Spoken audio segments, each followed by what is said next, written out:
Hi guys! Welcome back to my channel.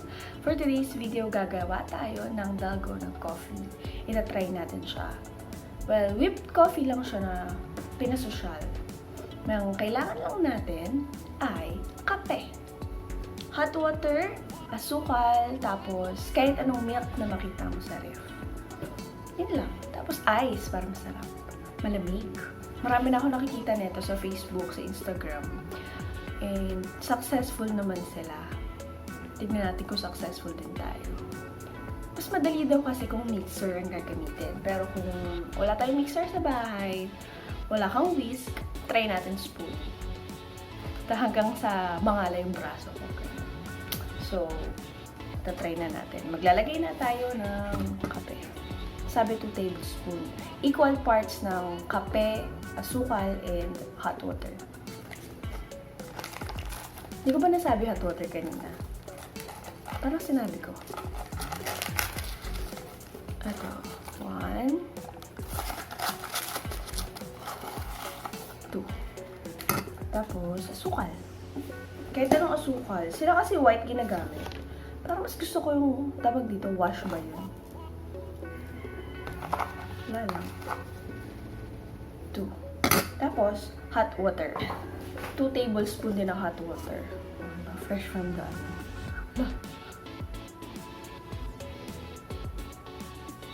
Dalawa lang din. Ayan. Tapos haluin na siya ng haluin. Ayan, ganyan yung tsura niya pagka nalagyan mo na lahat. So, haluin lang natin ng haluin. Sabi, 400 whisks daw eh. Awit na yung braso ko agad. Pero nabula naman siya.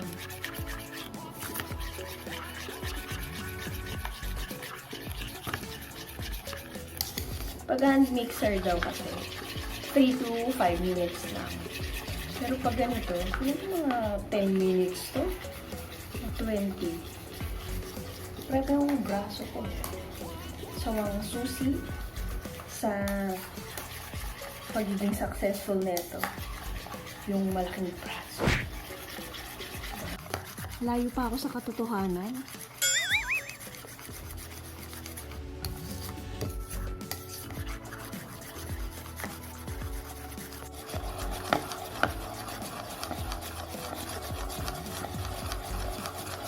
Gusto ko na siya isuko, pero nakita ko na mag-i-improve siya.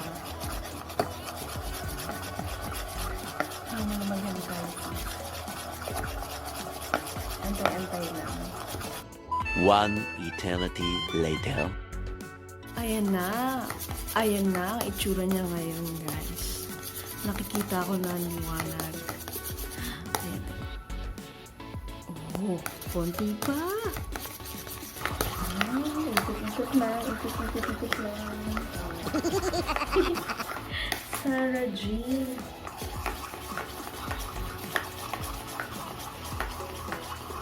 Pwede kang gumawa nito ng by batch, tapos lagay mo lang siya sa ref. Pero kasi hindi na ganun ka foamy pagka nilabas mo siya ng ref. Medyo watery na siya kinabukasan. I prefer na gamitin mo na siya agad.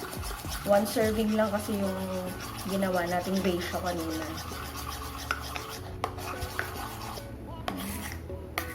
Tsaka bet ko rin na mag-hand mixer ka na lang. Or stand mixer kasi yung ayan, enjoy. Kaysa yung kamayin mo or gamitan mo ng spoon. Isang tagal, eh. Feeling ko okay na siya. Ayan, okay na siya. Hindi siya masyado bumabagsak. So, eto na siya. Ready. Get na natin ang ating baso. Lagyan natin ng fresh milk. Fresh milk. Ito yung sarili ko. Oh. Ayan. Kundi pa. Ay, naubos ko. Sorry, naubos ko na. Patay sa asawa ko. Ako na lang kaubos niya. And ice cubes na namuuna siya. Ay! Ice cube. Maming ice. Hala, ang sarap. Wait lang. Okay. Kasi lalagay na natin. Ito. Ayan. On top lang.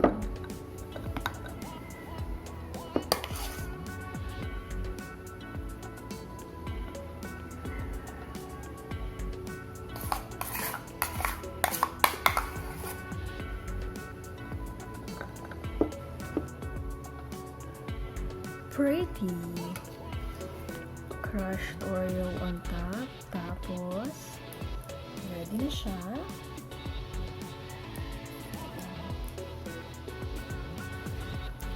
Okay. And don't forget to take a selfie. Wow! Ito na siya, girl. Ang sarap. So, haluin muna natin. Para hindi lang puro fresh milk kung mahigop ko. Halo ulit.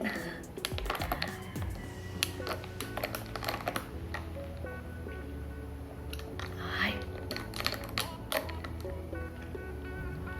Panlaban siya, te.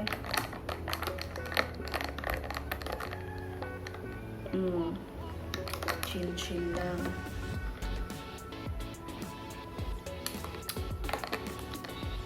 Tignan mo nga ito.